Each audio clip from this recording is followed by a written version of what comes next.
I have a cup of tea coming over, but as long as that Oh, doesn't good. bother you.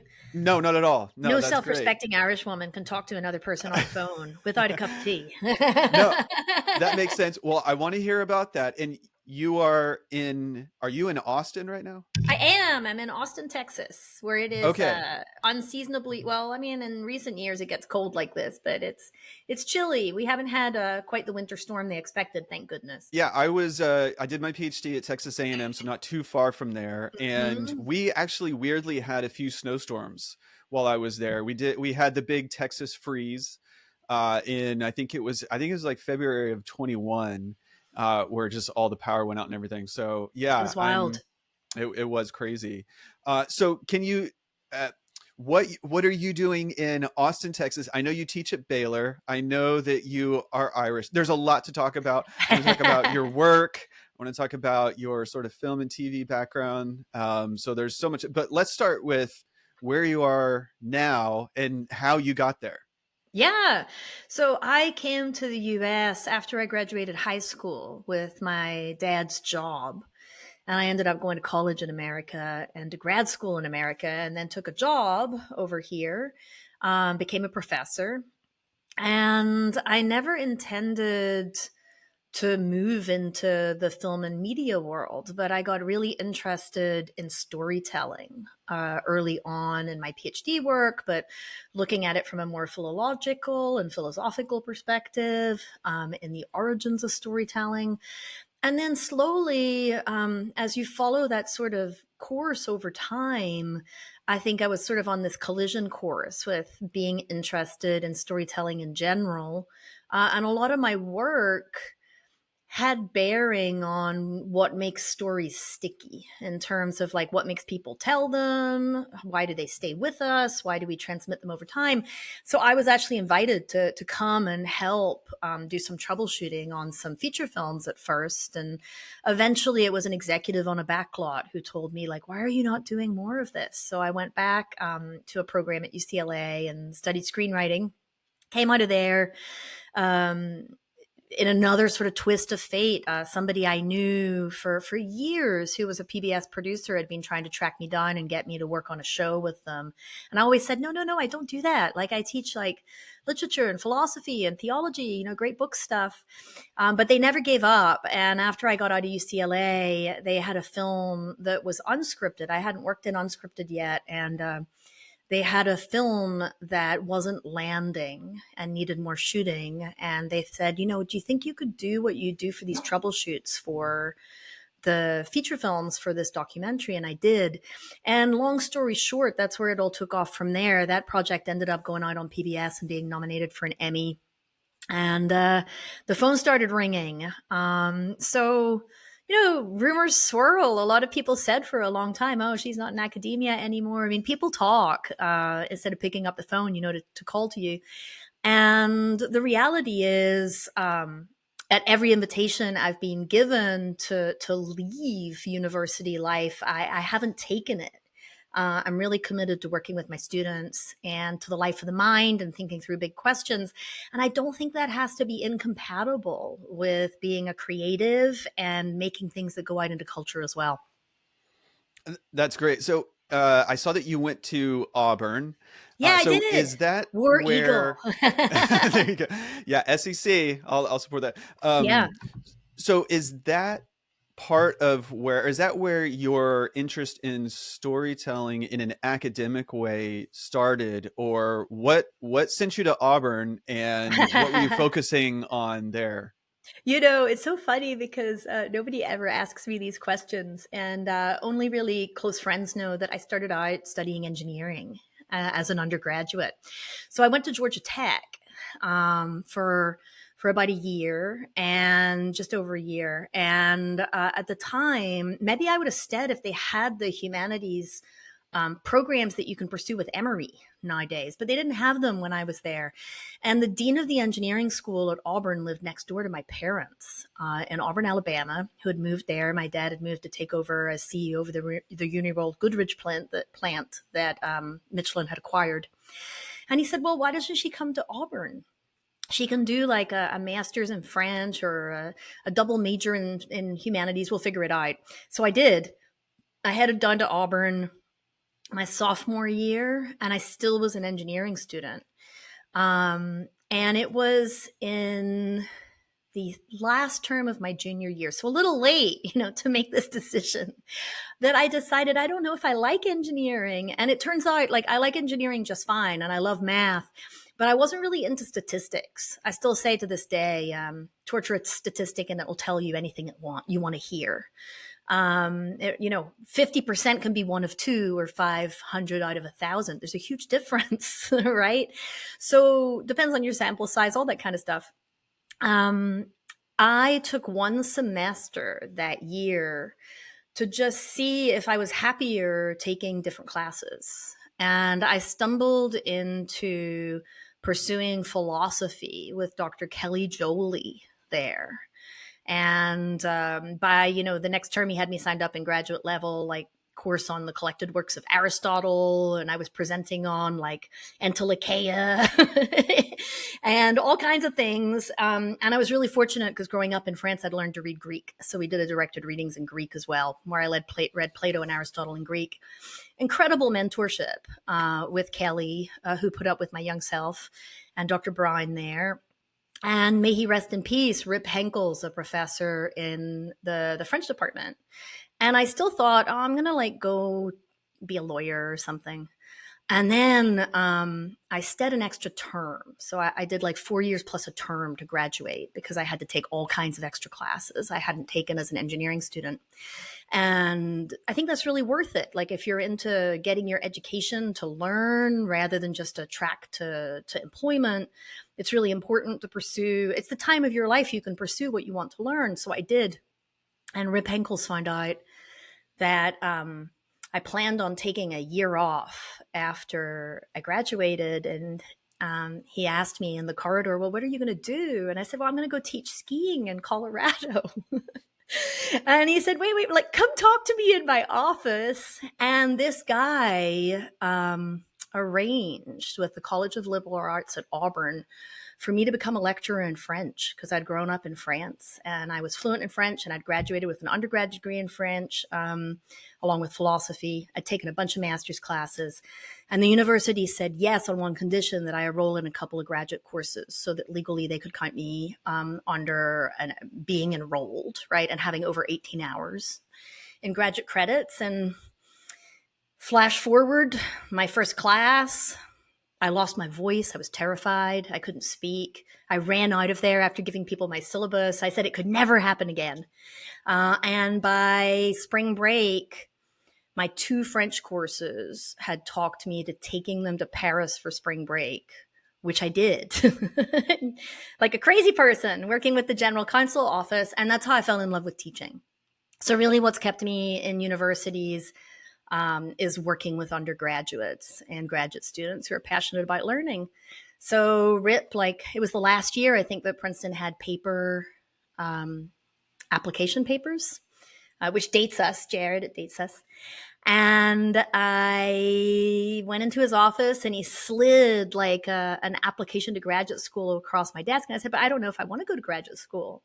And he said, well, for some people, that's what graduate school is for. Depending on where you go somewhere and, you're funded and you have 5 years to learn and to pursue learning more.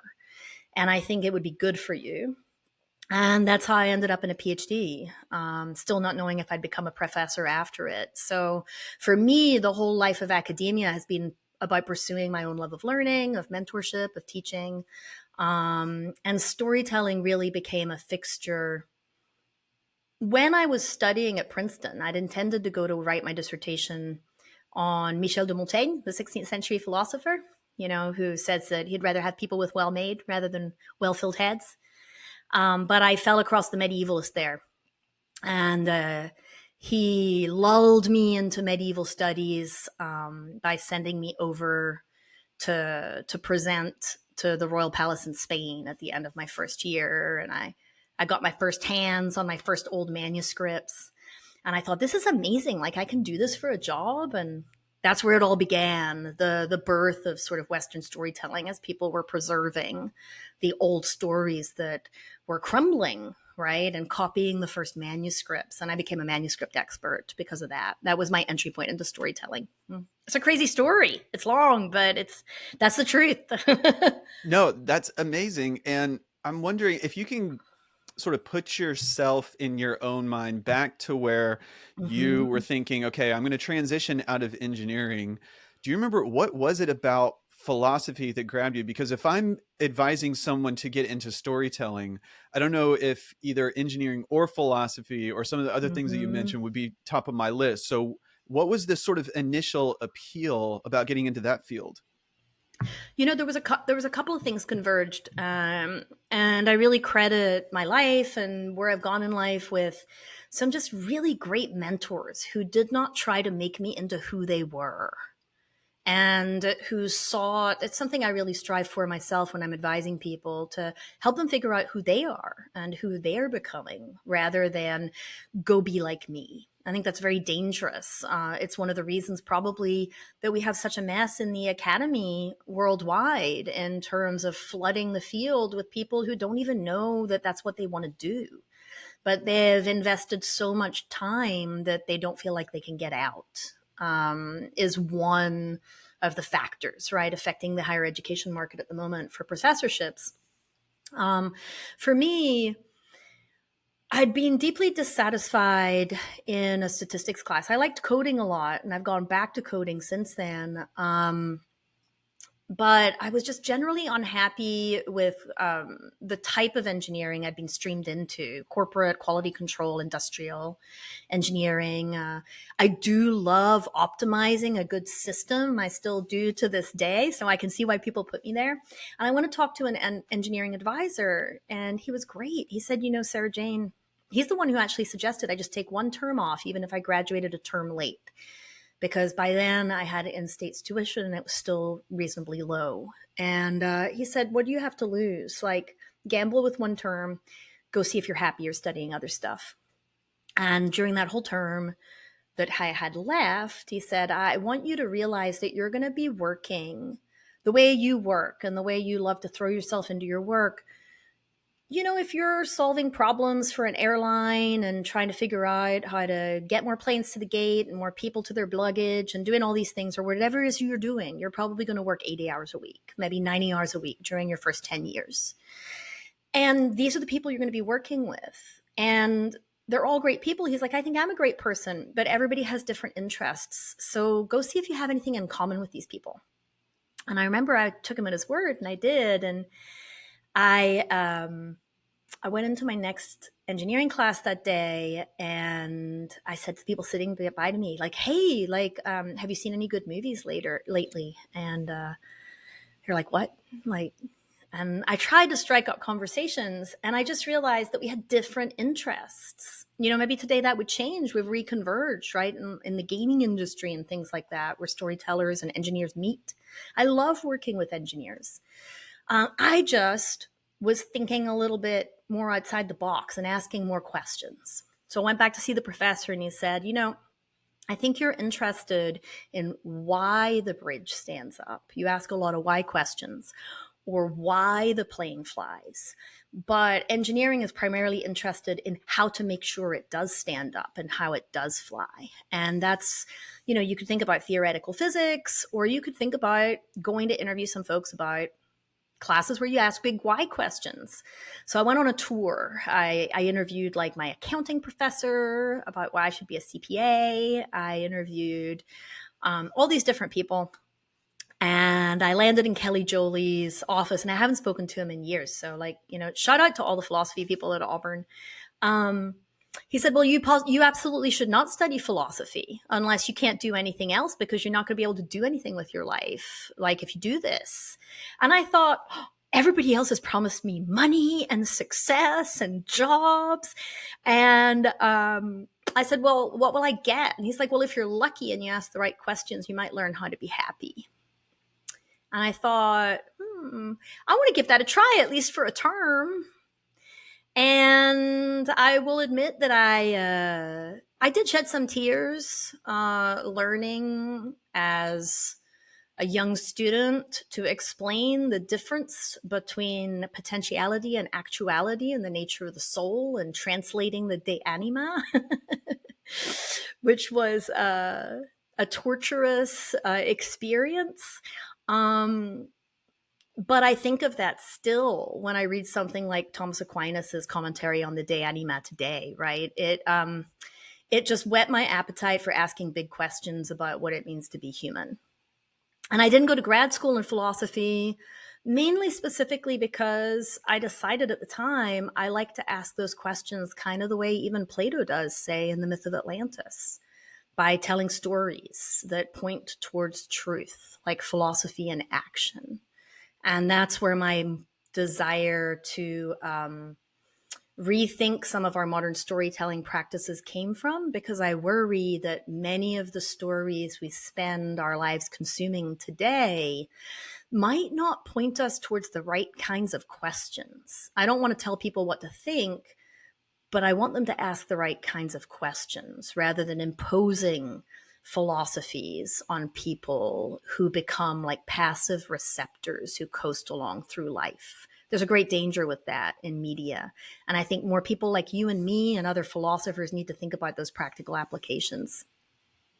I think that's so important. So part of what struck me there is, had you already developed an interest in storytelling through media, movies, TV? That was that sort of already a passion, and you were looking for it in maybe some friends there in the engineering field? And I should say, so I was a teaching assistant for in the engineering department in engineering Oh, ethics for cool. a couple semesters. Yeah, and really enjoyed it. But just like you, it was pretty clear to me that there's sort of a different way of, or let's say a different focus there than obviously like in the philosophy department.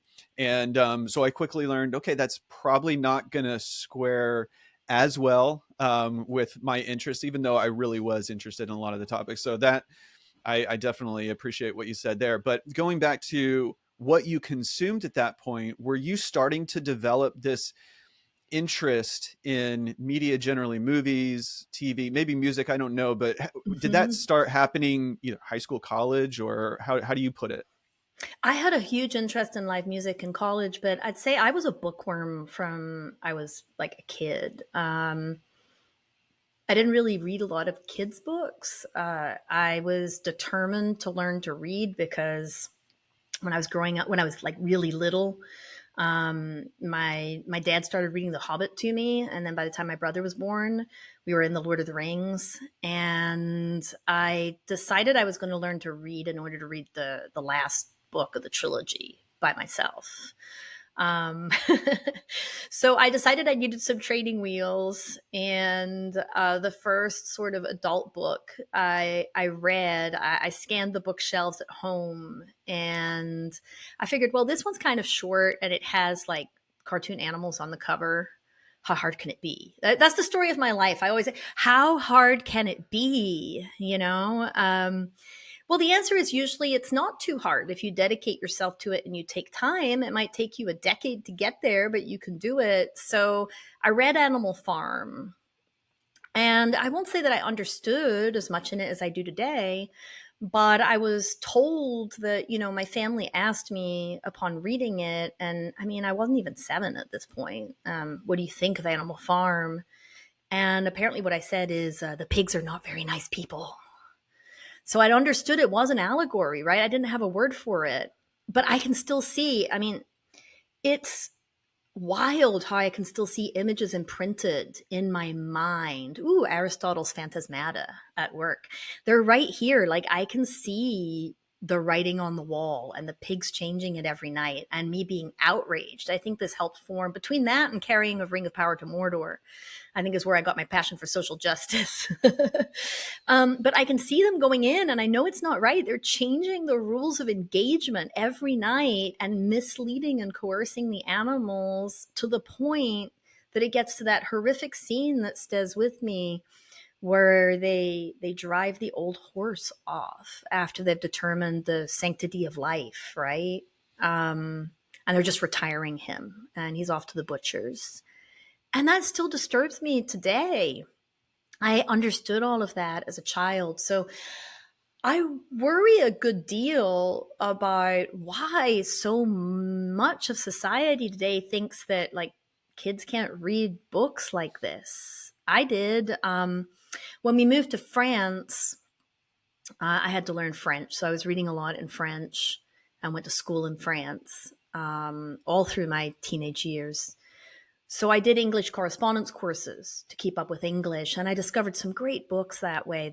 It was so exciting. You know, they'd send me like a box of books at the beginning of every term, and I would like get in there. And inevitably, there were some things I didn't like, but I learned very early that you don't necessarily just read things you like. Sometimes you read things that are hard so that you've read them, and then you don't read them anymore if you don't want to. But I came across maybe when I was about 11, I'm going to guess, or 12 it must have been. I'd been hunting for years. Like I would go on quests to find a book that would be as good as something I read. So I'd read the Chronicles of Narnia, and I just couldn't find anything quite like it.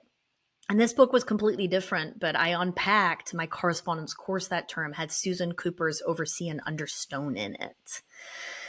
And to my joy, as the book ended, I discovered there were 4 more books in the series, which I promptly ordered and read, like, you know, the Dark is Rising. And that's how I got interested, I think, in the Arthurian legends. So my whole childhood, like I spent a lot of time in that imaginary world, and I devoured movies as I came across them. I mean, I can't even count how many times I watched the original Star Wars on a VHS at my grandparents' home every time I went to go visit. I might have watched it like 3 times every time we visited. And that whole time, through my whole life, even while I was at school at Princeton, like nobody told me, well, you know, you can do that like for a job or a career. You can study that. You can like learn to make things. It really took my whole life to realize that. And the last thing I'll say about that is I credit maybe it taking so long for me to get back to creativity to a bad teaching experience. And I say teaching experience because I don't know it's as bad as it was in reality, as it was in my little young mind, right? These things we have a tendency, I want to give benefit of the doubt, but I was horrified at the time. And I'd written this little poem about a hedgehog, very, very young. And then I wrote a little short story. And there was an art and short story competition at my school in England at the time. And I had a teacher for whom I don't have the fondest memories because of this, I think, who said, well, you know, you've got to do a painting to go with the story. It's an art and story competition. So I did. And to this day, probably because of this, I'm both convinced I'm horrible at art and horrible at art objectively. um, all I remember, the way I remember it, is she like held my little painting up in class, and she said, well, this is a great example of why you have to be a good all-rounder in life, which I disagree with to this day. Because she said, look, Sarah Jane has a great story, but look at her art. And all the kids laughed at me. And I mean, I was like 6, maybe 7. And it traumatized me. I can still see where I was sitting in the back of the classroom. So I went home that night. I had a little notebook I used to write stories in. Really short things, right? Like when I was a tiny little kid. And I remember pulling out the drawer in my bedroom and like putting it in the back of the drawer and stashing it away. And I never brought it out again. It was a class at Auburn. I'd been a bad student and I hadn't registered on time, and there was no room left for the English credit I needed to graduate. So they made me take another English class. And I said, anything but a creative writing class. And that was the only class left. So I ended up in a great creative writing class, but the teacher tried to get me to go to graduate school to study that. And I said, people can't earn a living being creatives, which is absolutely not true. Just the way it's not true that you can't earn a living after studying philosophy. So I've learned to unthink all those absolute rules, you know, and think of absolute values instead in my life. How about you? How did you become a philosopher? Yeah, that's well, I don't want to take too much time. That's a really interesting question. I get that question from my students often, Hmm. and sometimes with a look of skepticism, like I'm not really tracking with some of these things here. I mean, a lot of the class is, but you do get just percentage wise a few students who are going, "Why are you into this?" Because when I lecture, when I teach, I'm typically pretty animated, and so there's a look of confusion, but typically what I tell them is that it was a discipline that more or less, as a discipline in a field, I discovered in college and thought to myself, I kind of can't believe that there's a discipline that exists that you're allowed to ask all these questions and think about these big life questions and topics. I've sort of been doing that and didn't know it was a field in and of itself. And so it was this natural, well, okay, I found sort of other people whose brain works similarly to myself, just Hmm. sort of curious and asking those big questions. And so I was a philosophy major. And I also, so to your point about teaching, I had an absolutely outstanding teacher my freshman, I mean, out of the gate freshman year. And so I started out, it was a similar story. I started out as a computer science major only because I was going, well, I think I'll probably have a job afterwards. It seems like they need that sort of thing. And hopefully it will be well paying in a certain way. And then I found philosophy as a discipline and just went, okay, well, this is at least going to be an organic way to study the kinds of things that I've been thinking about anyway. So I did that, and then I got my master's in theology like right afterwards. And then there was a period where I just had academic burnout after that Hmm. master's degree, and I just thought to myself, I don't think I have actually the stamina and endurance, personally, emotionally, and spiritually. After all this, because I had been in school my entire life at the age of whatever it was, 25 or so, Hmm. so I did sort of the real world job thing for a little bit. And then I worked in academia and administration. And then, long story short, still working in academia, it gave me a real interest and sort of lit that fire that was there before that I thought was out. And I just thought, you know what? I think I can go for it. So, long story short, that's how I got interested in the topic and then did an advanced degree in it. So It's there's a so lot more to interesting. say There's on that. no single track record, right? Like, I mean, we think of things so linearly sometimes today,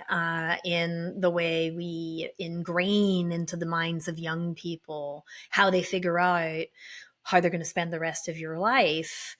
And at the end of the day, I mean, it's really funny to me that everything about learning is about knowing that it's a process of discovery, not a process of plotting out everything in advance.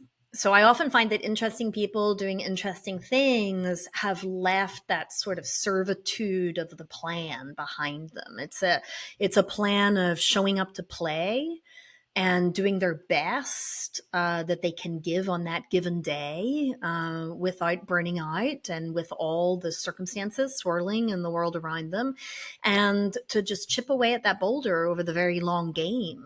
And it's sort of the statue reveals itself, right? You start to be like, oh, wow, that's what I'm doing with my life. And it's a wonderful process of discovery. I think that's something I consider a real blessing, is to be able to be constantly surprised at new things that I find myself doing, but not necessarily because I wake up one morning and say, I'm going to do this.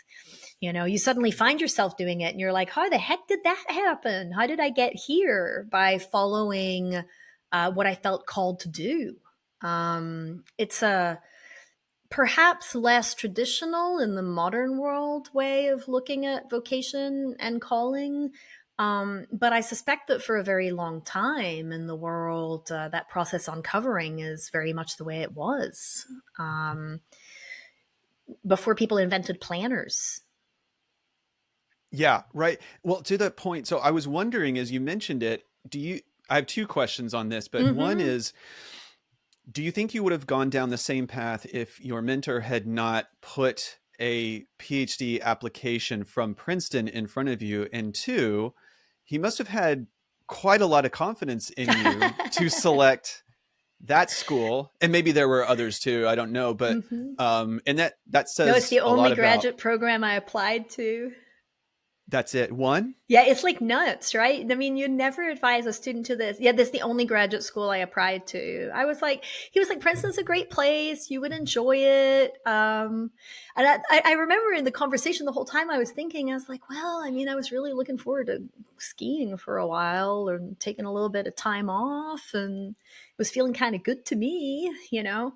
The skiing part is that I'd grown up in the mountains in France. So it was easy for me to get my certification and go out to Colorado and ski for a few seasons. And it's really funny looking back. Like, I can't believe that. Yeah, it's a really good point. Like, he only slid one application across the table, and he actually said, have you just not thought of going to grad school? And I was like, well, maybe I'll still go back to law school. Maybe I'm just burnt out at the moment. And he's like, well, if you were going to go to graduate school, where would you go? And I was like, I don't know, maybe like Boulder. And he was like, oh my gosh, you cannot pick a graduate school based on wanting to ski. That's exactly what he told me. And that's why he ordered the Princeton application for me. He had done his PhD at Brown. He had been an undergrad at Princeton. He knew the institution well. And I guess he had the guts to tell me what I didn't know about myself yet.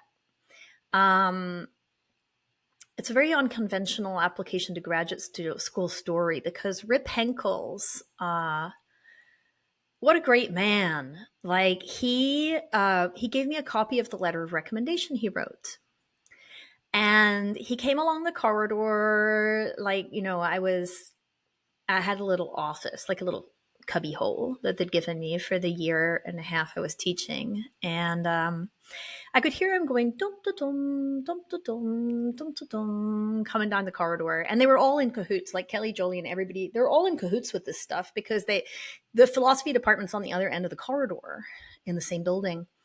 So two stories there. The first one, Rip Henkels shows up, gives me my letter of recommendation. I say, oh, well, thank you so much. And he said, you should read it first.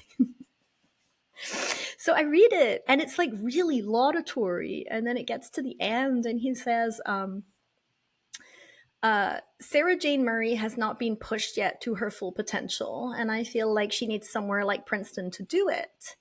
Until somebody reins her in like a wild stallion, we will not know what this young lady is capable of. And I thought, they're never going to let me in now.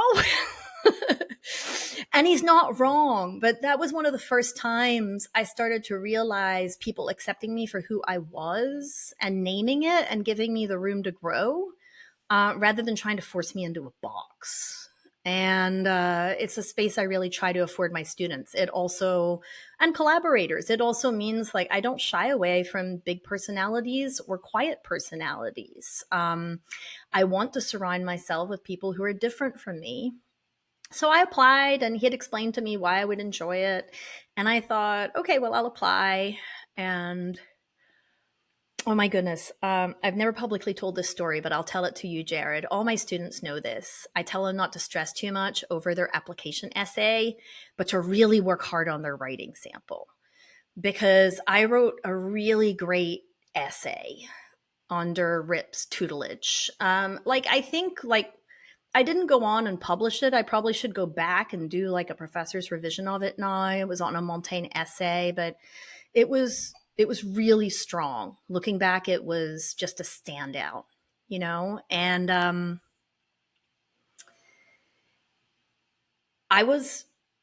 really organized for deadlines now. I will say in my defense, I have grown, but I was one of those students who was not. And I think that's often true of bright students, right? They do coast along a little bit, not consciously, just because, well, I mean, what, like it's hard, I mean, would be what I hear in their minds. And I understand that. And then we get ourselves in a mess. So the part where it said, I just remember it said, like, you can attach a separate page or explain below why you want to come to Princeton. And clearly that's where the application essay goes. Well, I wrote it in the post office in pencil, standing in the post office because I needed to be inside the post office to get it postmarked on time, just like your taxes, because it was the last day to apply.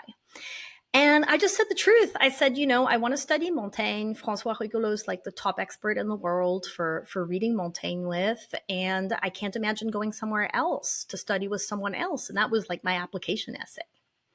So I'm living proof that you don't need I'm not advising you not to have the bells and whistles. But don't work on an application essay to the detriment of your writing sample. And then, I went up and I met with the department, and that's when I knew I really wanted to go there. Like, I went and visited campus, I walked around, I went to the library, I met with some of the faculty, and I was just like, I'm going to die if I don't get in here. But that's where it really began. So I wasn't, I'm going to go to graduate school person. And I respect people who are, but I was really excited when I got admitted and really stretched. I was really challenged. It was one of the hardest times of my life, but I do feel like it turned me into who I am now. I can imagine. It's a really amazing story. I It's think good advice crazy. for people. Yeah, it is. It is really. I think. Yeah, you're at least the second Princeton grad I've had on there. So Christian Miller was on another Yeah. episode prior to this, and you're the second Emmy nominee that I've had on too. Nice. So Andy Blitz, who wrote for Conan, was on a Oh, previous that's episode. But awesome. um, okay, yeah. There's so much to talk. So you, what is it about? All right, so let me back up. Knowing your interest in, among many others, but in the medieval period, Mm-hmm. and coupling that with storytelling again seems like an unlikely pair in some ways.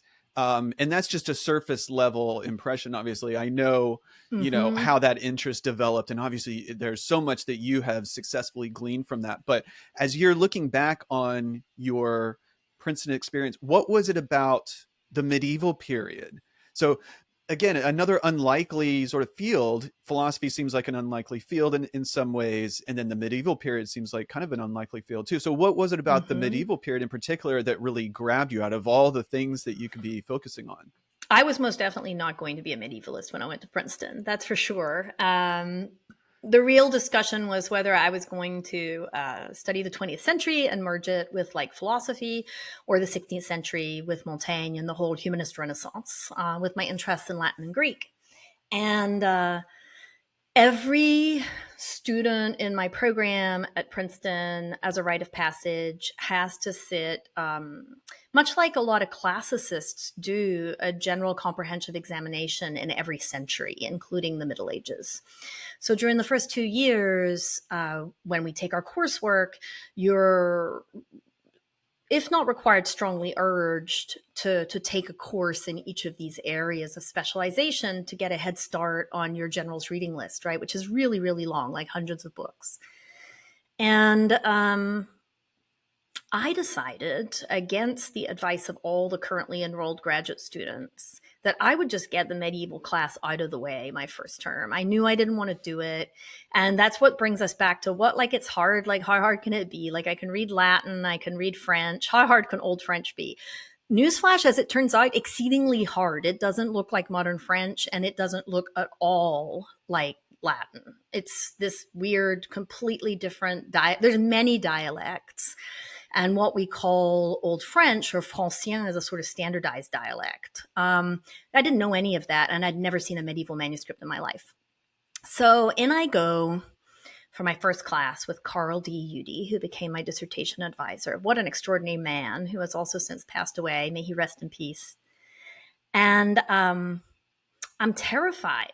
Like, my first class, I go in feeling fine, and he's printed out a page of what I later found out was the Chevalier de la Charrette, the Knight of the Cart by Chrétien de Troyes, written in the 12th century.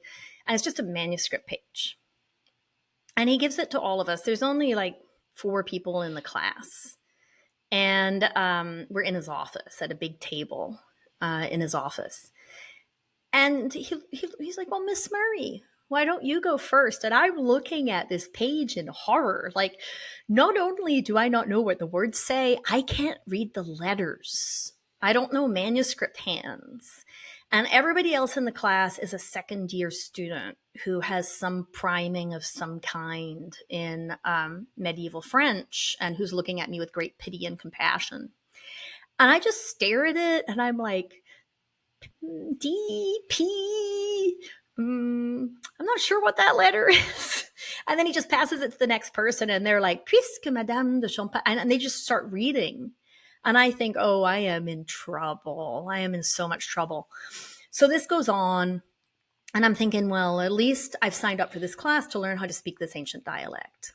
Except we never do any grammar, any vocabulary, nothing in class. Carl Udy just assigns us 10 to 40 pages, depending of the week, of translation from Monday to Monday. And I mean, I can't read it. I can't translate it. I don't know what word to look up in the dictionary because I don't know how to derive the roots. I realize it's taking me, I don't know, 50 to 60 hours a week to do my homework for this class, and I'm not even getting halfway through, and I'm going to die. So I make an appointment to go see him.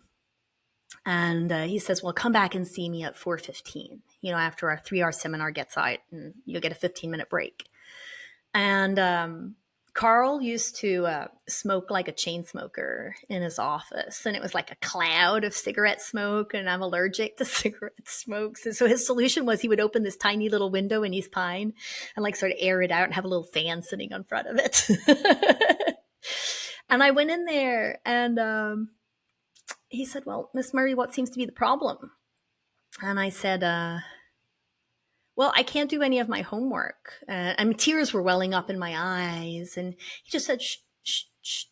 We're quite the worrier, aren't we, Miss Murray? And I said, look, this might be me worrying, but I legitimately am going to fail out. Like, I cannot do this.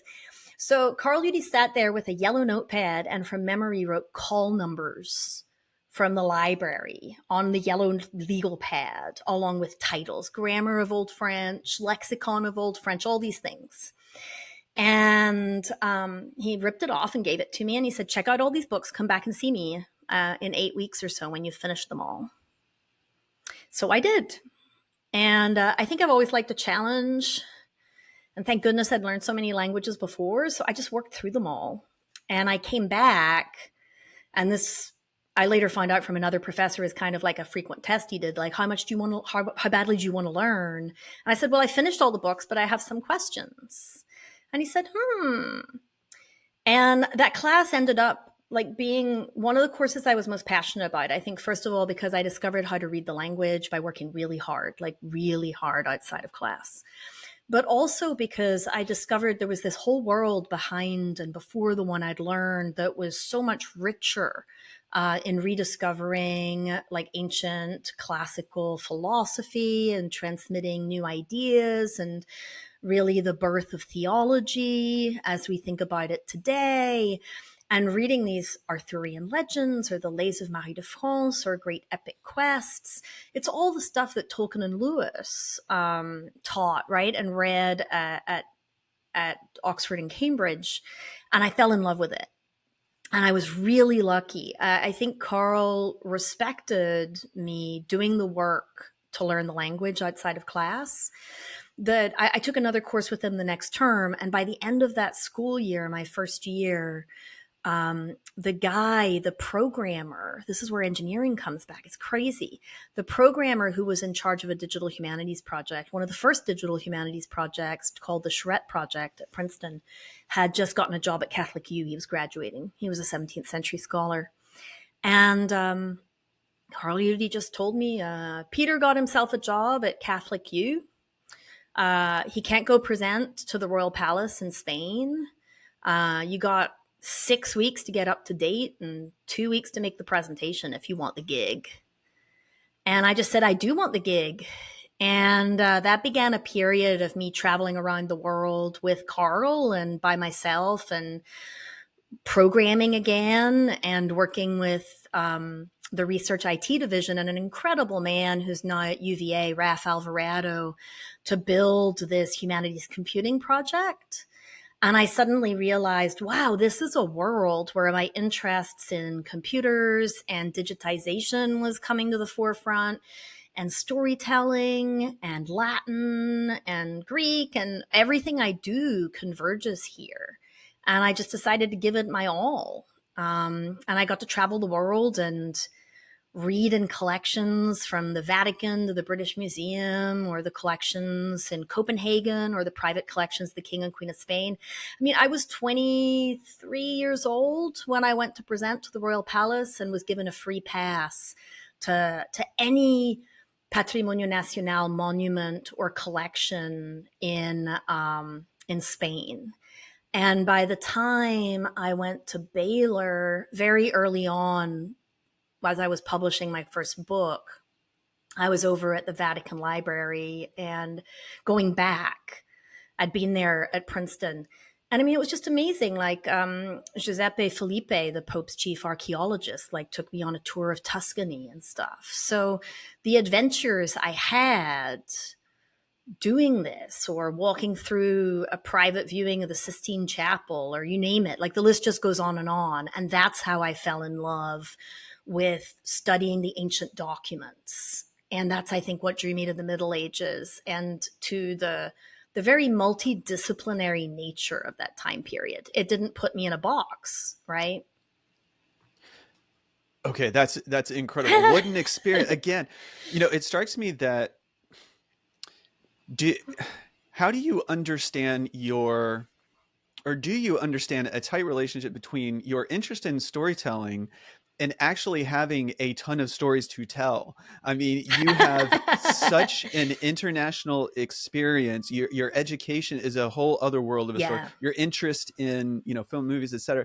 You have an abundance of really unique, interesting stories. How have you thought about that before? Like, you actually have sort Yeah. of a stock of really interesting stories that you can present to the world too. It's kind of insane, right? Like, it's something I've thought about more in recent years. It's something I'm very grateful for growing up. All of these opportunities that really came around through my parents making sure that we really got to know the countries we moved to, and that we benefited from seeing the parts of the world we were living in. I mean, that's a great gift. And that set me up to not be afraid, right? To get on trains and travel when I was in grad school, and go to digs, or, whatever it might be, go to libraries and travel by myself often throughout I spent most of my 20s and 30s like doing this. So I think there's a couple of things that come to play there. One, I do think that we carry stories with us, like deeply ingrained within our cultures. I don't think it's a coincidence that I was born in Ireland, like maybe 40 minutes from where C.S. Lewis was born, right? Like, I used to walk our family poodle at Dunluce Castle, which was his inspiration for Cair Paravel, for example. So there's landscapes you inhabit and ways you grow up, and the way we think about thin places in Ireland, no wonder I believe in transcendentals, for example, from a young age, even though, to be clear, like my dad's an atheist, and I am like deeply committed to faith beliefs. So I think the landscapes and being maybe attuned to that kind of thing and artistically inclined, right, makes you feel things in ways that are a little different maybe from other people. A good friend of mine whom I admire a lot, Mako Fujimura, once told me that being an artist, artists see and feel things often before other people, because they're sort of standing on the edge of time looking into the abyss, and they see and feel things coming before society is aware of them. And the more time I spend in my creativity, the more I feel like that's really true. And we're very temperamental, so we feel a lot of ups and downs, and no wonder then you gravitate to things like, ooh, Aristotle's mean, I like this idea, I have to not live in these extremes. So yeah, I think there's being Irish. I think there's having done a lot of travel. I think for me, it's been like holding these books in my hands and not moving away from them too quickly. I'll give you one example of that blew my mind. I mean, always being grateful and amazed, right? Finding the awe and the wonder and the joy in the discovery. So I was sitting in the French National Library, again, in my early 20s, and in the Richelieu Palace, like just up around the corner from the Louvre. And at the time, again, related to philosophy, I was tracking down every surviving copy of Plato's Timaeus in Latin and the Latin translation by Chalcidius. So I was interested in it again because of my advisor had given it to me later on. He said, "Hey, you feel like somebody who would like to read this, go read this." It hadn't been yet translated, so I had to slog through it and come back and see him. But that's how I discovered the myth of Atlantis. And that's where I really got interested in storytelling, this idea that an entire civilization can disappear in the middle of the night. And does anybody know it's there if we forget it to tell its stories, right? That really resonated with me. It became the lens through which I saw a lot of medieval storytelling. And then I started thinking about, well, what stories are we shaping our culture with today? So Carl Udy set me up for that as well. But I'm sitting in the library and there's a copy of the Timaeus. And these are usually not the kinds of manuscripts I later worked on, like the Ovid Moralisé, full of these extraordinary illuminations belonging to kings and queens, massive formats. The Timaeus is usually a teacher's manuscript, like a really well off, maybe professor at Oxford or at the University of Paris inherited a manuscript that was passed down within the school of thought they belonged to. Because, of course, at the time, students didn't have access to books, right? If you go to the BOD today and do a tour, you'll see those big old books that professors like you and me would get commissioned at the beginning of term and copied, and everybody would have to go to the library, read the same book, memorize it, and come to class the next day. So I was waiting for this manuscript of the Timaeus, and it came back with a vault flag. And fortunately, I'd built up a lot of clearances by then, so I could get it out. But I was curious, like, why was this manuscript of the Timaeus flagged in a vault? Like, why was it a precious manuscript? It doesn't sound like a big number today, but over 180 manuscripts of the Timaeus survive from this time period when most of Plato was lost, right? Like, there's some other Plato that starts showing up in like a Latin translation of the Phaedrus, like around the 12th century. But to all intents and purposes, for a very long time, the Timaeus is the only dialogue known in the West, which is why probably Raphael paints it under Plato's arm in the School of Athens while Aristotle's holding the Ethics. So there's no reason for this, well, by our standards, priceless manuscript, but, you know, not a vault level clearance manuscript. So I have to wait for a few hours for it to come, and I'm trying to do research from the catalog to figure out what else could be in this book, because the Timaeus was only part of the book. And when that manuscript came, I think this will speak to your theological sensibilities. There was a text in it in Roman half uncial. So for those who don't know what that is, it's a very old script. Uncial really like is where we get our sort of measure of an inch, let's say, from. Half uncial would be like half an inch. It was a script that was used for tombstones and things like that. Not very practical for copying manuscripts. So it's very old before they get the smaller cursive hands. And it turns out it was one of Paul's letters. It was one of the earliest surviving copies of Paul's letters. And they think it was the copy that was commissioned in Rome to be sent to like Gaul. So I just hit the pause button, right? Like that afternoon. What do? You either say, well, I'm not here to see that. I need to read the Timaeus later on in the manuscript. Or you just say, you know what? I'm going to read Paul's epistle for the whole rest of the afternoon. I'm going to touch it. I am going to look through the window. I am going to just think about all the people who have held this. So taking those moments, I think we are all naturally deeply ingrained storytellers. I don't think we allow ourselves the time to be in the moments that become worthy of becoming stories. We all can. And Socrates himself, right? When Socrates is dying, is he reading philosophy? Is he philosophizing with people? No, he is translating Aesop's fables, or he's like rewriting and rereading Aesop's fables. I mean, there's these hints throughout Plato that storytelling may not be the enemy to philosophy we sometimes think of it in the modern academy.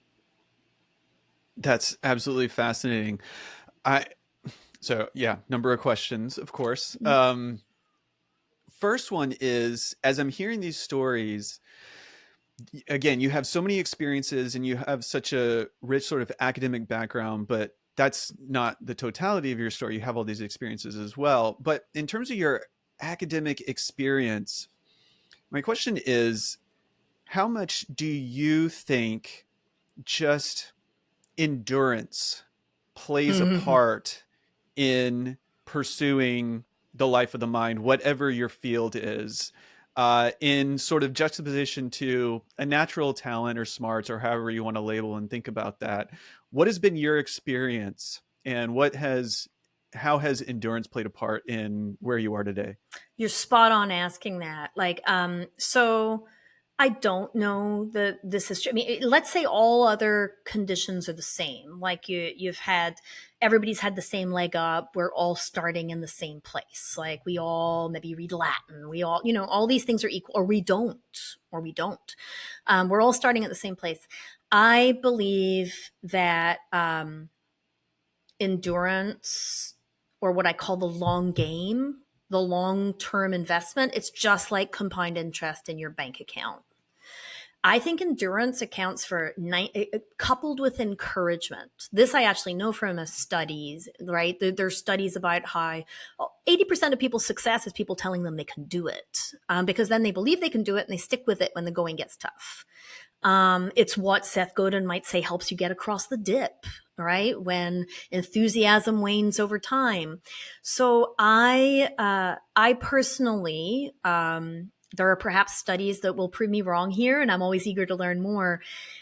I personally believe that endurance is 99.999% of it. And then the rest of it is the spark of curiosity that gets you started. Because if you look at how our brains are structured and built, there is so much of our brains that we don't know how we're using, or we don't use in ways we can account for. So we say, oh, we don't use those neurons. Well, maybe we do. Maybe we just haven't figured out how to quantify it. I don't know. I'm sure scientists smarter than me in that area are figuring that out. And I'd love to hear from them, about what's going on in that field, and what I should read. But at the end of the day, I think any complex task can be broken down into small, finite tasks. We oftentimes don't have the patience to push through them.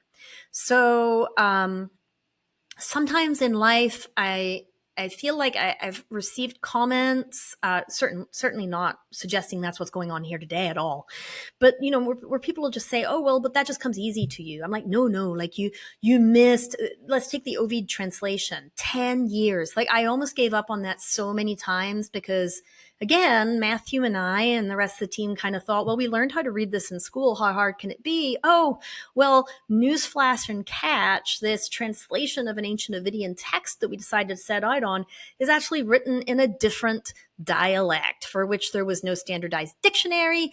And what we thought would take us 3 to 5 years, people started sort of throwing up their hands and saying it's going to take you 80 years. And it took us 10. I mean, it's like, who would keep going for 10 years? I mean, in year 6, in full disclosure, I called Matthew and said, I have to take a few months off for my mental sanity. Like, I'm not going to be able to make it. This thing is trying to break me. I shed a lot of tears. But maybe that's where it's not just endurance. Like, faith comes in for me there too. I'm just like, well, God, like, if you really want me to do this, like, you're gonna have to give me what it takes, because I don't have anything left to give. Um, Having the humility to recognize that it's hard and knowing that it can't be done overnight, like a download to your brain from the Matrix, I think is really important. I mean, there's nothing stopping anybody from picking up a copy of the collected dialogues of Plato and reading them this year, for example. You don't have to understand them all. Get a first read in. try it once and then look for resources and learn again. I mean, I'm self-taught when it comes to, say, Thomas Aquinas and reading all his commentaries, or reading Bonaventure. I mean, I didn't have time or opportunity to take courses on that, but I feel pretty good about knowing where to go look in the Summa or the Contra Gentiles, or wherever, on what I need to go find. I know to ask the questions and to not be afraid to put in the time. I think that still continues today. Like this year, I'm in I just started, I'll probably rue the day, like in a few weeks when I have to turn in my first big assignment. But I'm in an 8 certificate course with Epic Games right now, because I feel like with almost 2.2, like soon to be 2.5 out of every 3 people in the world being gamers, and storytelling impacting so much with that sphere, I mean, I don't plan to start like going out and like coding games, but I want to be able to talk with the people who are making them. So I want to understand the principles of game design more deeply than I do. And that's going to take me time. Like, I probably won't be done with that program while I'm teaching and running the Great Story Lab and writing a new book, and doing life, and having off time and watching movies and just putting my feet up. I probably won't get done with that until May. But I won't be cramming for it. I won't be standing in the post office at 5:30 p.m. trying to write my application. I'll just be doing a little bit every day. And that's thanks to a great storytelling mentor whom I met in Hollywood, Phil Roman. Shout out to Phil Roman. I met him at a gala, and he was an older gentleman, and he seemed kind of sad. So I went to go say hi to him, and I had no idea who he was. I had just started working in the film industry. And I was having a glass of champagne, and we were chatting, and he was asking me about what I do. And I was like, well, I'm interested in storytelling, but I'm checking out this film world thing. And Phil said, oh, well, tell me more. And then people mobbed him. Like, people started coming in and they were asking for his autograph. And I tried to slip away. And I remember him saying, no, young lady, like, wait, like, I'm going to come get another glass of champagne with you too. But you've got to learn, the first thing about this business is you've got to learn to sign autographs when people want to sign your autograph. And I thought, like, oh no, who is this person? Well, it turns out, I still didn't know who he was, but Phil said, well, when do you go back to Texas? And I said, well, tomorrow at noon. He says, great. Like, well, let me take you to breakfast over near my old studio. Like, how's about 7 a.m.? Now, I'm actually quite an earlier riser nowadays to get the most of my day. I definitely was not yet, like in 2010 or so when this happened. And I said, yes, sir. And I was staying like an hour away. So I had to be up at the screak of dawn. But I did it. And it turned out I'd said yes to having breakfast with the guy who was Walt Disney's assistant animator on Sleeping Beauty, who had grown up in a family of fruit pickers in Fresno, California, who told me his whole story about moving to LA and going on the back to Cal Arts on the GI Bill after the Second World War, breaking his piggy bank to make a call when he heard that Walt Disney was hiring, and spending all the money he had left to do a portfolio, to buy a portfolio of his drawings and stay up for 3 nights because he didn't have the drawings yet. And he just drew them, and he got hired on the spot because he was so talented. Well, he went on to make one of my favorite shows as a kid, like Charlie Brown Thanksgiving. He rebooted all of Bugs Bunny and the Coyote and the Roadrunner for Warner Brothers. And he directed like 161, I think, episodes of The Simpsons or something. So now, like, I was out in LA for a period on a sabbatical, and Phil just started mentoring me every Tuesday. He'd take me to lunch, and then we'd go to his house, and for 3 to 6 hours, he'd like show me his Emmys. He won like 16 national primetime Emmys. And he'd tell me everything he knew about storytelling. And that all came because he said, you came over and said hi to me. You didn't even know who I was. And you were right. I was feeling kind of sad because my wife had died the year before, and it was my first time back in an awards show. So I credit that with like being attuned to the moment that I learned sitting in front of manuscripts and sitting without talking to anybody for weeks on ends, really quietly, just turning the page. Like when you're studying a manuscript, you don't know if you're going to, it's not like they tell you, oh, if you're looking for X, you got to look for it in this manuscript. Like half the time, nobody knows what's in some of these manuscripts still. So you can sit for 2 weeks. I have sat easily, sometimes for 6 weeks, turning the page for hours a day without finding anything I'm looking for. And invariably, Jared, I will tell you, it's always on like the last day, like when you don't, that story about Paul's letter, I hadn't found what I was looking for on that trip to the French National Library. I was sitting at a little bistro having lunch. And I even thought maybe I just won't go back. Like I'm tired, my eyes are sore. And I told myself, you know what? Home stretch. It's the long game. For all you know, this is the moment you're going to find it. And if you don't, it'll help you find it the next time. If I hadn't gone back, I would never have seen that letter. If I hadn't gone to talk to Phil, I would never have had an extraordinary mentorship journey with him, teaching me. He was like, I'm going to teach you everything Walt taught me. And that's what just really changed my life. So here's my tip, whether it's academia or storytelling from Phil. He told me at one of those lunches, you just have to you just got to increase your skill set 1% per day, just like you're doing, hosting this podcast, 1%. He's like, as a writer, he's like, you're a writer, kid. You're a storyteller. He always called me kid. You're a storyteller, kid. Like, you just need to learn one new word a day, which I still do, by the way. I still get a word of the day, and I still learn a word a day. He's like, or you can watch a movie or you can read a page of a book. Like 1%'s not very much. But if you do it every day and take every Sunday off, you'll have increased your skill set in over 300% in a year. And in 3 years, you'll have increased your skill set over 1,000%. He's like, no, kid, how many people can tell you that they can do that? So that's the answer to the 99.99 I have for the endurance in the long game. It's not just endurance and it's not just the 10,000 hours, right? It's applying the time and the effort in the right direction while knowing how to stop, how to live and nurture your soul, because that's part of the journey too. That's a remarkable story. And it strikes me that he was probably saying this before James Clear's Atomic Habits came out, that made He was, yeah. a lot of out of that.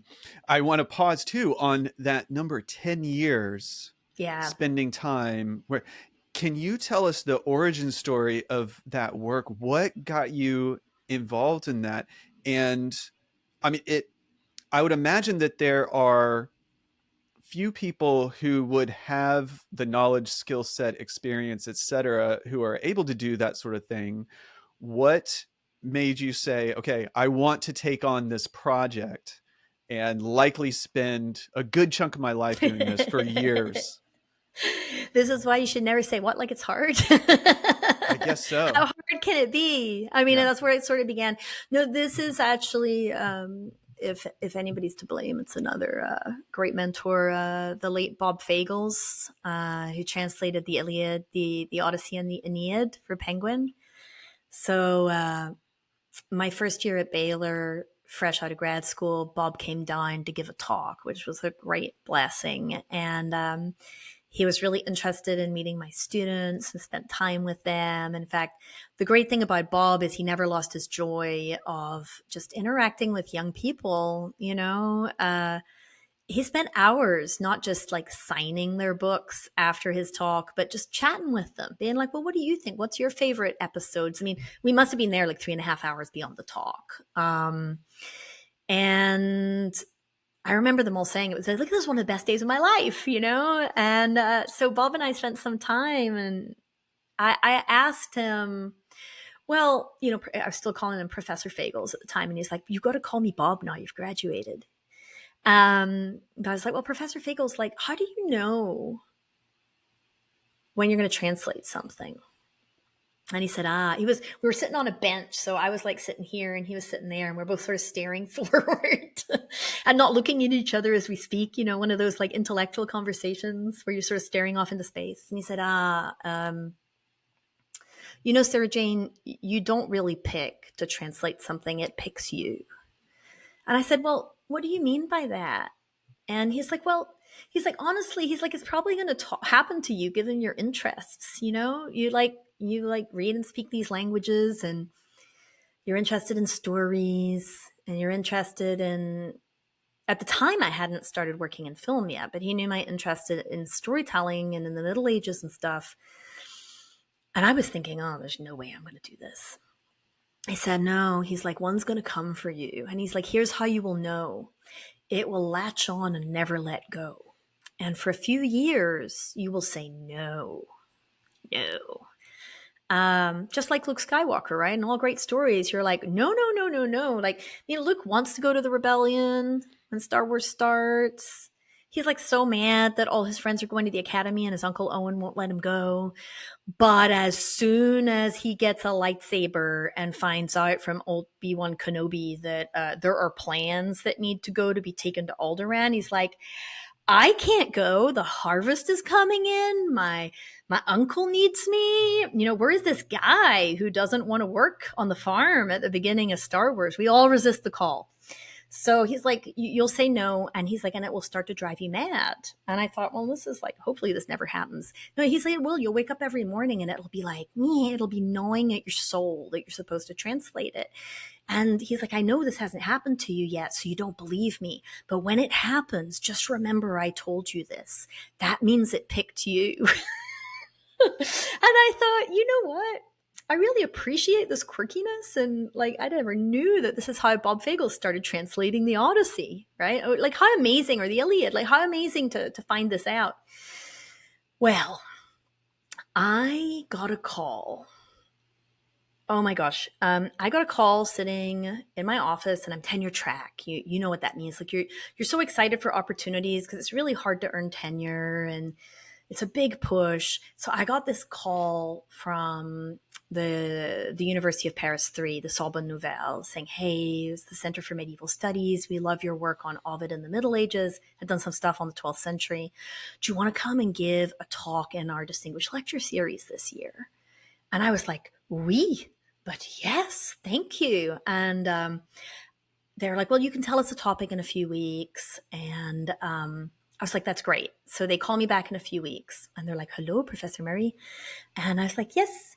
And they said, well, we've slightly changed the lecture series. We've decided we want to do it on this sort of more obscure Ovidian text called the Ovid Moralisé, the moralized Ovid. Is that okay? And I thought, well, I mean, I can read this book. Like, it's on Ovid. I was like, yes. I'm not going to be like, no, I'll only do 12th century stuff and then not be in the lecture series. So I said yes, a little hesitantly.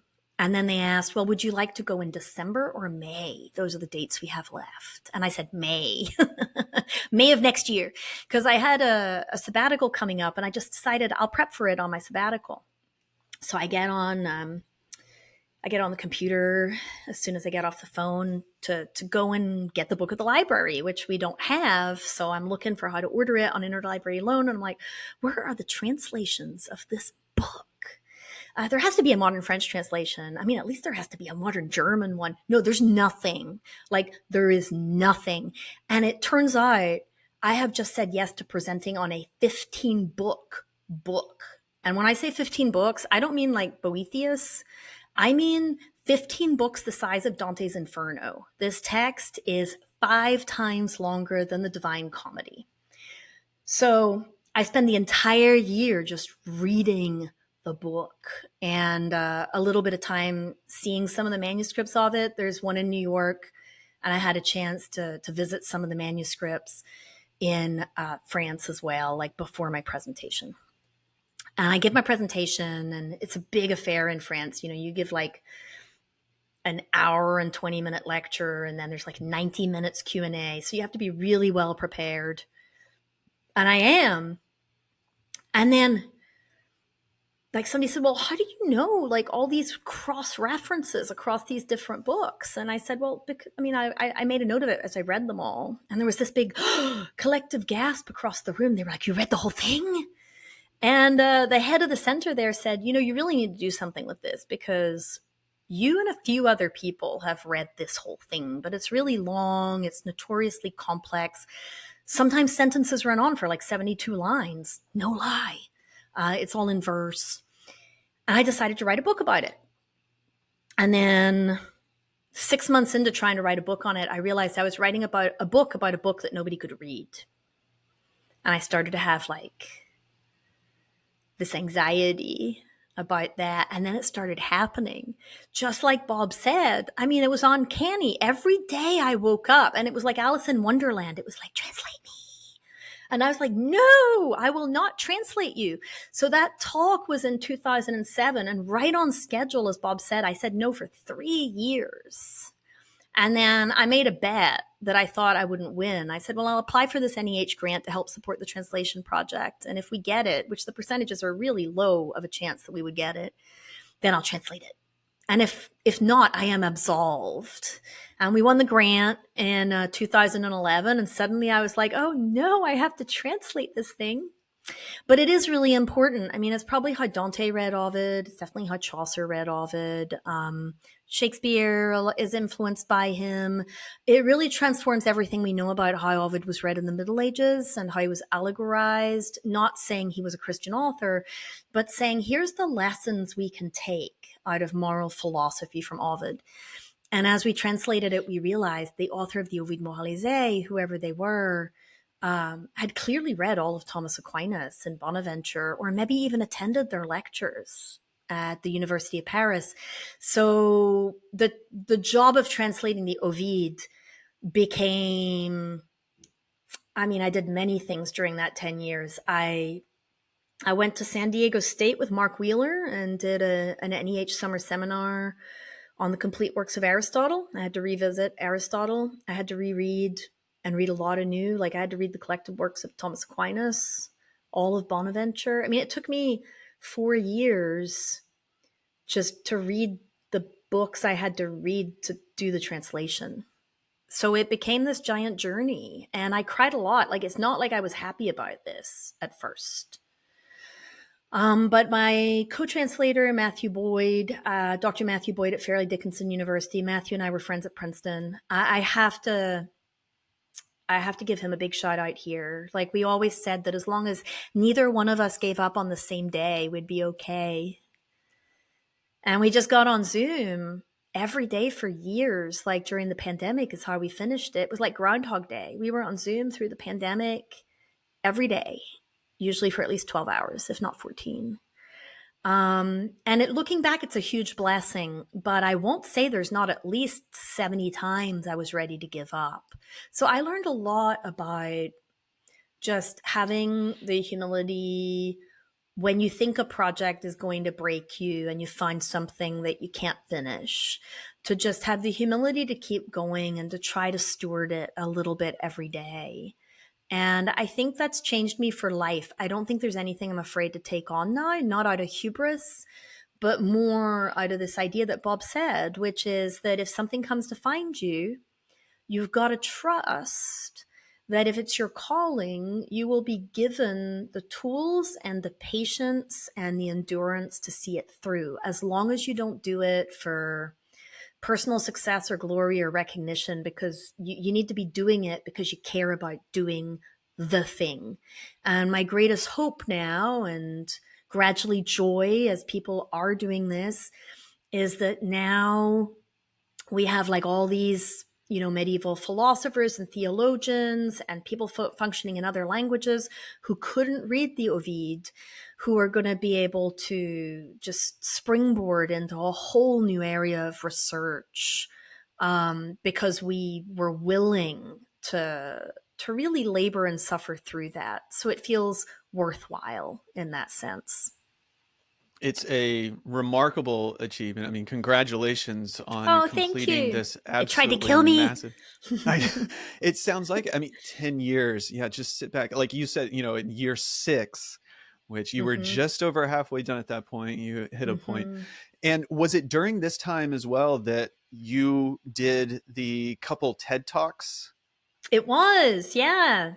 And how did that come about? And I'm so curious That's a to, really good point. Yeah. It was you, kind of like my relaxation from translating. It was around the same time. These two things dovetailed at the same time. I was sitting in LA and Oh my God, the whole time we were doing that, I went back to my program at UCLA too. Like, and suddenly these things were happening at the same time, and I had to make them both happen. So I just really dug in. And yeah, I always say that I didn't have a life during that time. And Matthew always says, that's not true. How many red carpets did you walk? Because that's also when I started making unscripted documentaries. And I credit those with keeping me sane. Like, working on something else made sure I did not obsess and overdo.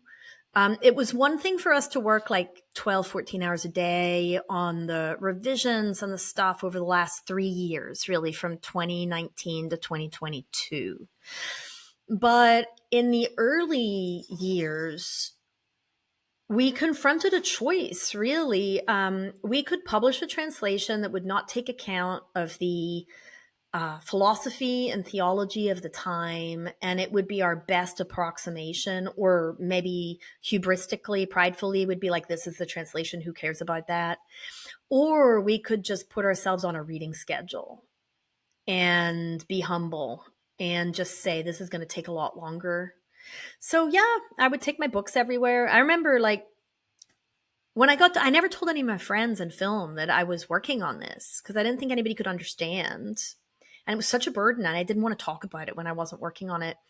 But I remember when I got close to done, some people were like, wait, when have you, is this what you used to do at Sundance when you said you had to go have a Zoom call?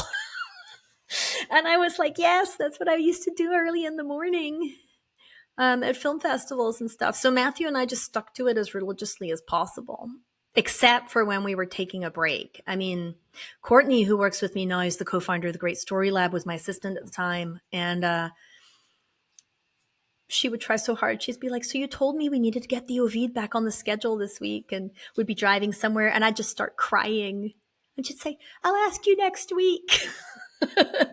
But I did. I took a break for maybe about 7 months, and I told Matthew I'd call him after the new year, and I did. And we just got back to it. Like, sometimes you just have to hit the pause button to reset. And I think the storytelling world it was almost like translation was like my rational brain activity, and the storytelling world was like my imaginative escape from it. And then they started converging because I started realizing the Ovid is such a rich storytelling corpus, as is Ovid. So, funny enough, from spending that 10 years working on both in siloed ways, when the translation was turned into the press and the proofs were done, I went to Disneyland to take a break. And it was watching Great Moments with Mr. Lincoln, the little short film they do before the Mr. Lincoln mannequin gives the Gettysburg Address. I thought, these two worlds I've been working in don't have to be separate. Like, there's a world in which the way we communicate the value of the kind of question asking and life enrichment you and I both care about through philosophy or theology or literature, fill in the blank, could be done by short form content and film. So I was finishing up a film that will release soon on Title IX at the time. And I just decided that's what comes next. I'm going to figure out how to bring these two worlds together. What if my film work was also an act of translation to make great thinkers like Boethius or Dante or Marie de France or Aristotle, you name it. Like, the dream for the Great Story Lab is both our short form viral content that I think we're getting close to perfecting in the sort of minute form to help flood social media with like big questions that help enrich people's lives. And then we really want to tackle, starting with Boethius as our proving ground for that and our testing ground to develop it. We really want to create sort of a series where for each era, whether it's ancients or medieval or 20th century, think of a 10-part series of sort of 10 one-hour shows with real academics who are really great teachers that we interview, but also great narration and research and visual storytelling, so that you feel the epic quests of these books, and you don't have to run into people anymore who think that reading Dante's terrifying because it's such a long book and it's too hard. The goal is not to replace the books, but as our platforms change, I mean, here were people copying into medieval manuscripts, papyrus that was disintegrating.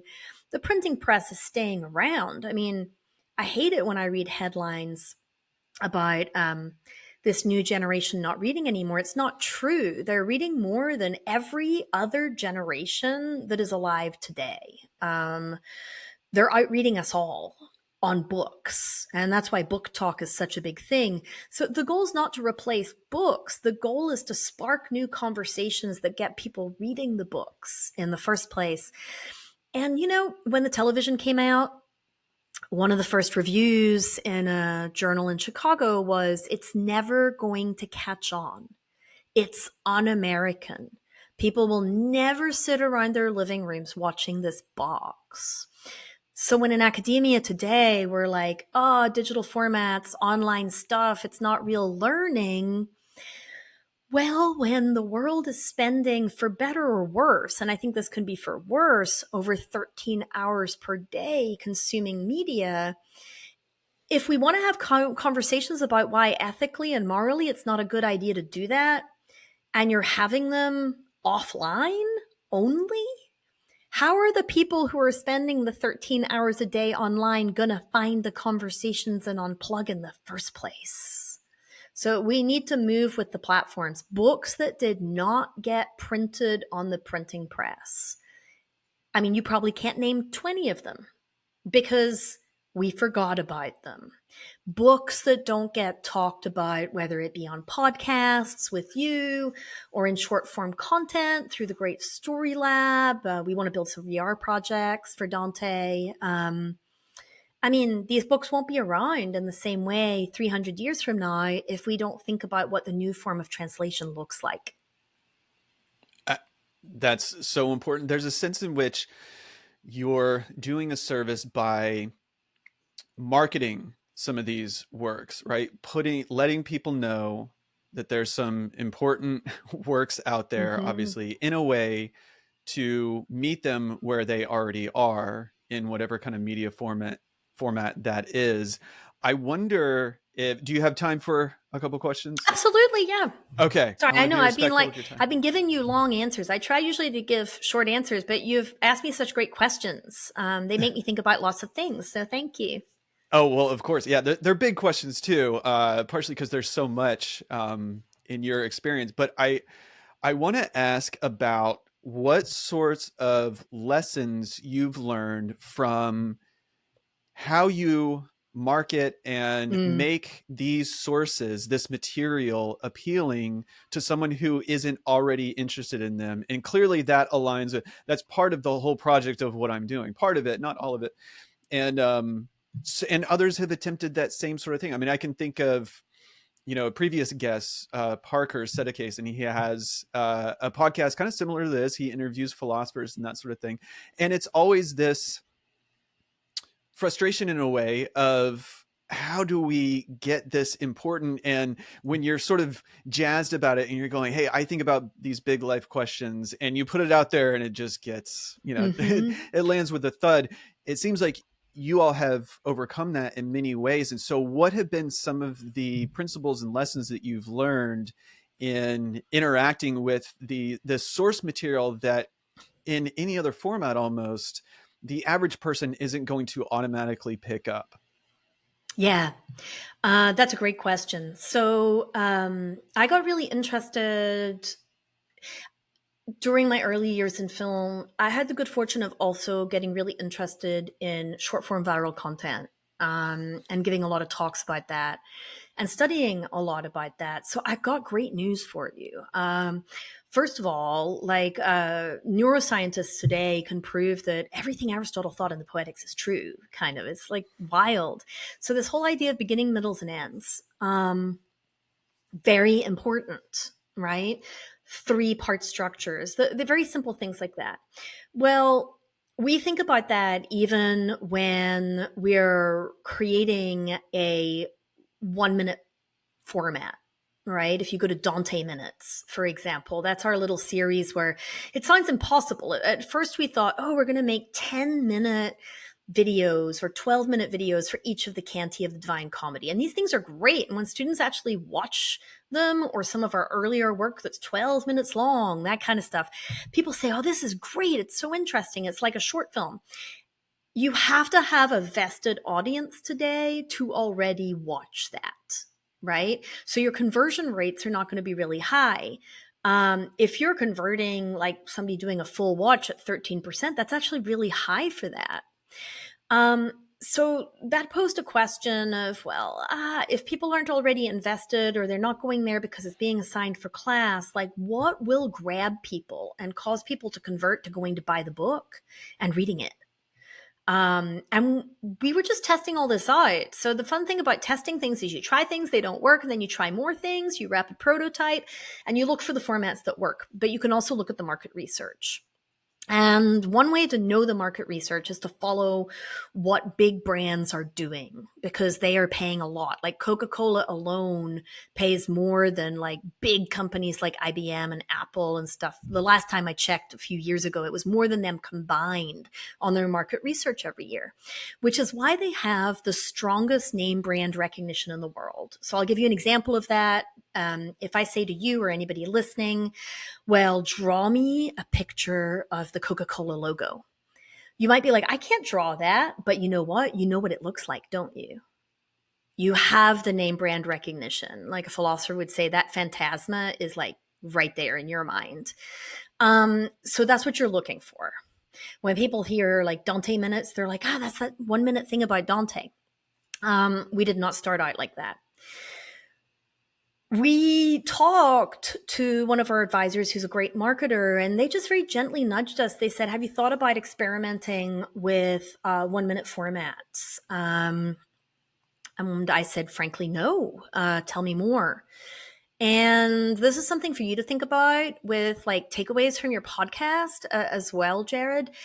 This is a shout out to Daniel Richards, who at Return on Ideas, who said, YouTube everybody's trying to compete with TikTok right now because we have serious security issues with TikTok, right? With it, the feed going to the Chinese government, all these different questions you hear swirling, the surveillance that's involved in it.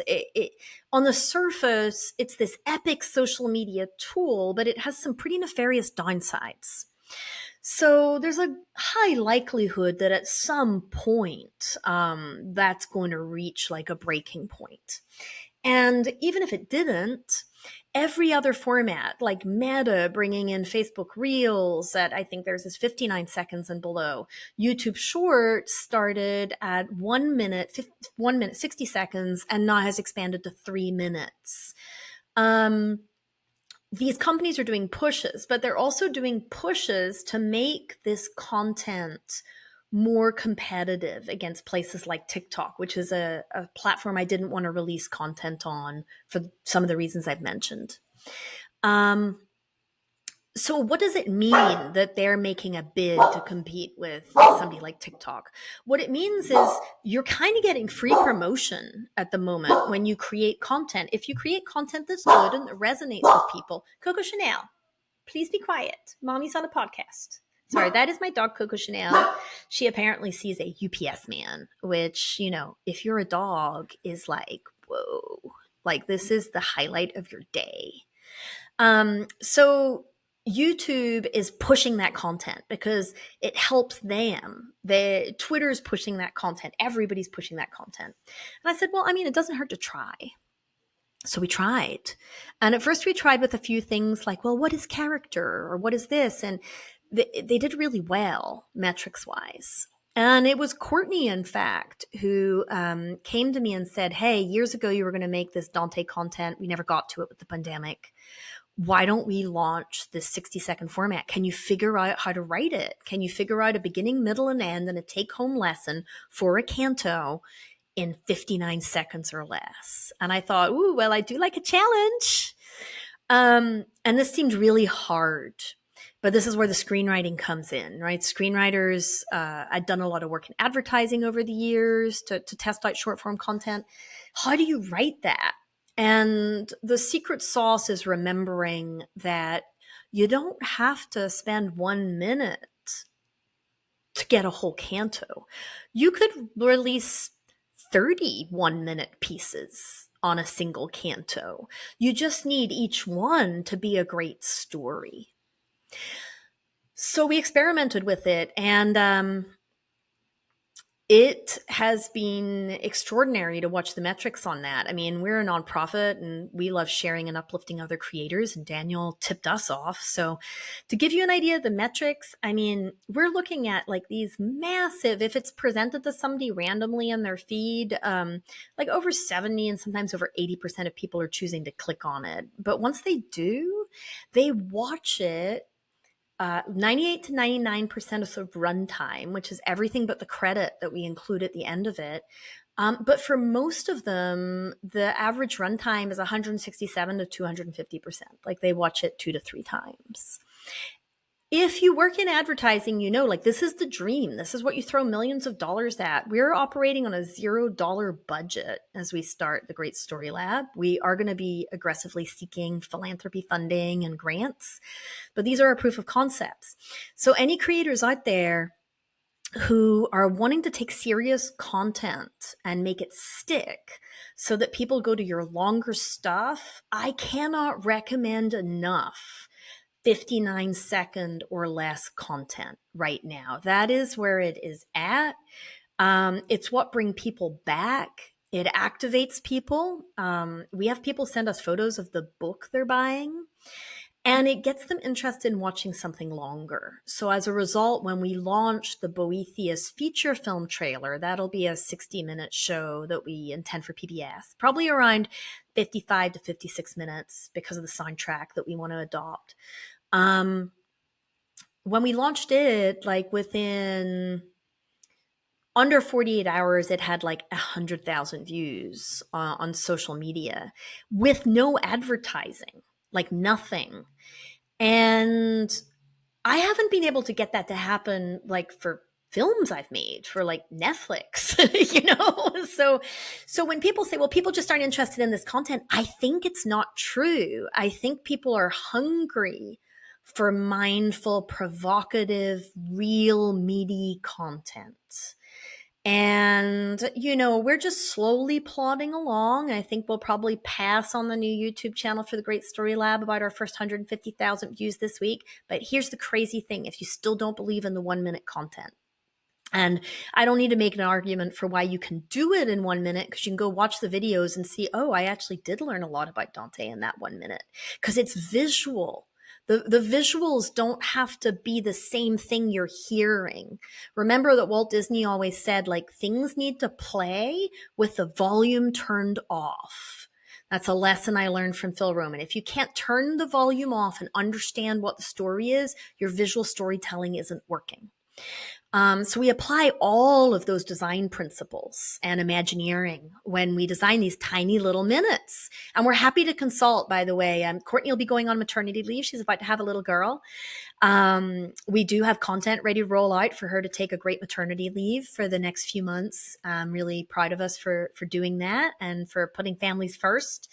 But in that time, like, I'm going to be spending some time consulting with other creators and giving back. And if I can be of help to you as well, Jared, just like we can have a chat, you know, we can talk about your content.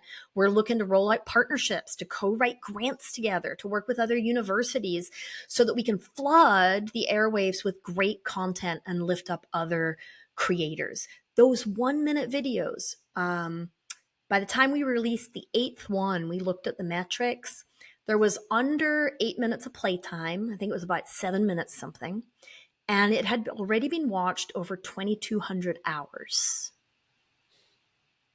which is insane for something that's not being supported by a healthy advertising budget. So, I think the first step for anybody out there who wants to get started is to come up with your big idea. Be bold, be audacious, venture boldly forward. And then think about how you can distill that into the short, pithy version. That doesn't mean it gets watered down. When Einstein's theorem of relativity wouldn't get cited as much if he hadn't come up with E equals mc squared.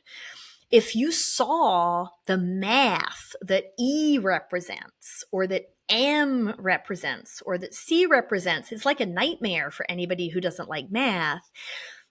You need that simple, memorable, pithy way to hook people's attention and just redirect them towards what I think deep down in their souls and minds they don't even know they're already hunting for. That's why universities were created in the first place. And that's why I'm excited to find another philosopher and fellow academic and storyteller like you who's sort of cracking the code at the fact that you don't have to sell Plato. Plato sells himself as long as we find the right way to talk about him. That's fantastic. I would love to chat about that, of course. Yeah, And it let's do leads me it. to a question that I'm personally interested in. I know the listeners and viewers will be as well.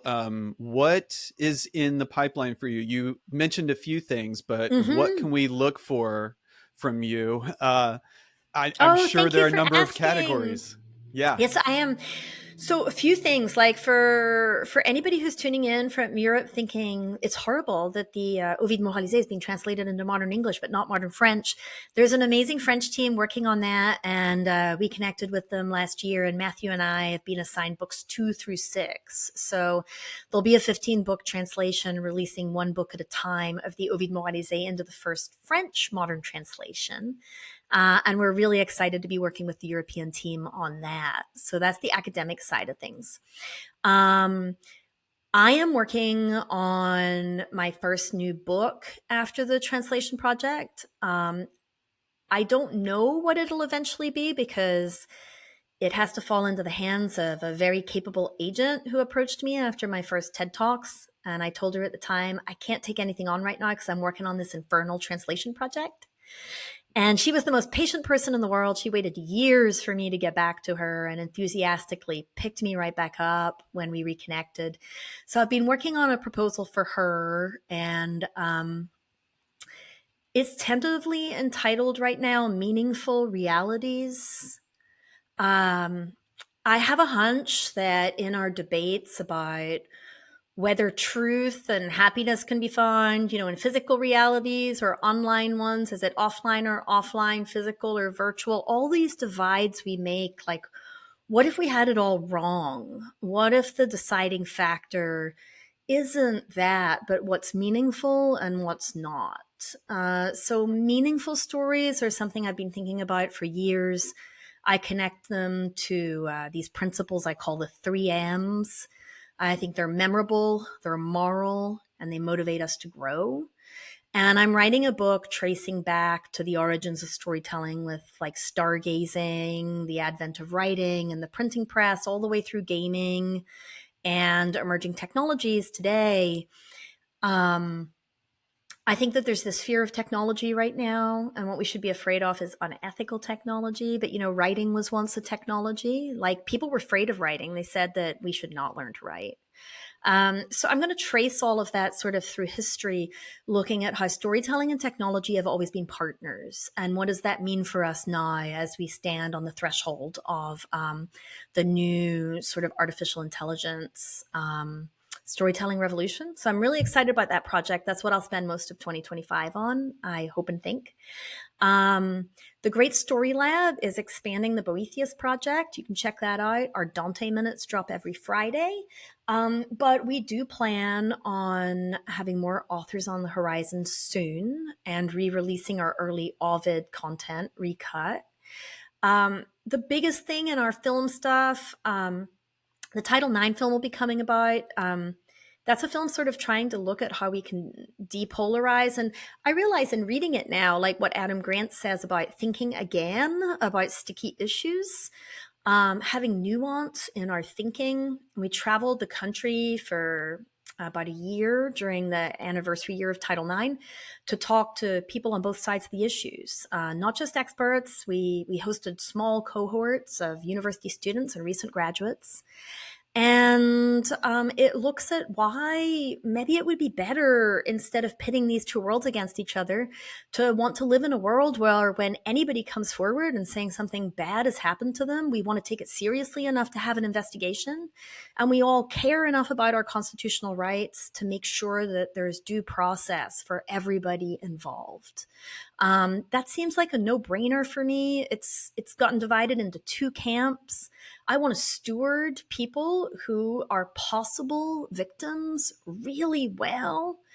And I want to make sure that no one is victimized in that process, because the whole point of trying to get at the truth is to, we can never know exactly what happened, but when students find out that most evidentiary standards on campus are 50%, they get really concerned. Like, what do you mean? Like, 50% sure of what's going on? Like, who's doing the work? And the reality, I think, is that maybe the real question we need to be asking is, our campus is well equipped? I mean, we're in the business of education. We have to have mechanisms in place to make sure our students are safe, but we're certainly not court systems. And it's really hard to have thorough, fair due process and thorough, fair, really good stewardship, even emotionally, of the trauma of people coming forward. Like, universities weren't built for that. So are there better systems? We find some better systems around the country, with people who have developed programs. And anyway, that's a big conversation we'll be launching over the next year, now that the film's finished. So the new film, the big pilot for what we hope will become the Great Story Lab ongoing show, that might morph into a hosted show. We're in conversations about that at the moment to see what's the best format. The first one will be more like, I will be, for the first time ever, somewhat against my will at first, but now I'm complicit in it, most likely, but not hosting, but like hosting as a visible narrator is what I was talked into. We'll see how I feel about that as we cut it. But I've gotten to interview some of my favorite people about Boethius, and to tell the story of this man who was standing near the end of the Roman Empire and the top advisor to the Ostrogoth king Theodoric. And then in 524 AD finds himself in prison with no due process, accused of treason. He claims his innocence until the end. Maybe he was writing to the Emperor Justin the First, to warn him that Theodoric was Arian and planning this sort of takeover of Western Christianity. Who knows? We don't know. But what we do know is that as he sat in prison awaiting execution, and he ended up being probably strangled and bludgeoned to death, although some people said he was put to the sword, which is not any better in the end. I don't know about you. I would be panicking, and much like Socrates, he sat down and he penned this short and rich philosophical treatise and poetry, prosometrum, called The Consolation of Philosophy. I think it poses this question for us. Maybe we've gotten what happiness is all wrong in the modern world, and that's why so many people feel lonely and depressed. We need to rethink what happiness is.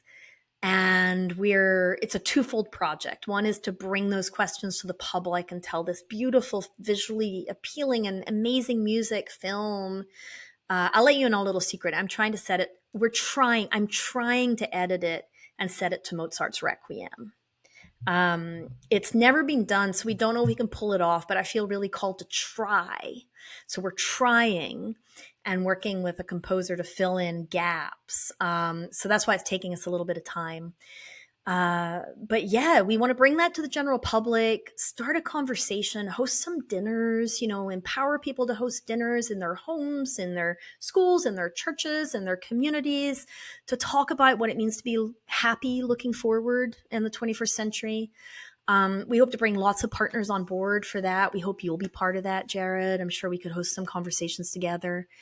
And then the other experiment with that was like, let's empower incredible academics to learn how to share their passion with the general public in a way that encapsulates that simplicity of why they got interested in these big questions in the first place. These ideas can't live in an ivory tower. They need to be part of us. They're everything that's wrong with our culture can change as we all learn to think better through. So that's why we have so much writing and our hopes and aspirations on this project, because it'll be our calling card to sort of say, hey, we want to bring this. Hopefully, the plan right now is to partner with PBS rather than a for profit streamer, because we want to be able to give the film away online for free as well. And we want to empower PBS stations to host conversations in their communities with their local academic circles as well. So that's kind of what's in the pipeline right now. It feels like a lot when I say it. I never think of it all at once, but I guess that's proof that you just have to chip away at something every day. There is there's so much that we didn't even get to. There is your I interest in know. tech, VR. Mhm. There is, I love, I, so if you're willing, would love to have you back on down the road Count at me some point. in. There's so much that we didn't get to. The brain story connection, I love that topic as well. So we'll just have to continue the conversation. Dr. Sarah J. Murray, thank you so much for the time, for your work. There is so much overlap in your passion for telling these stories and exposing a broad audience to these sorts of things. Thank you for your endurance in these projects.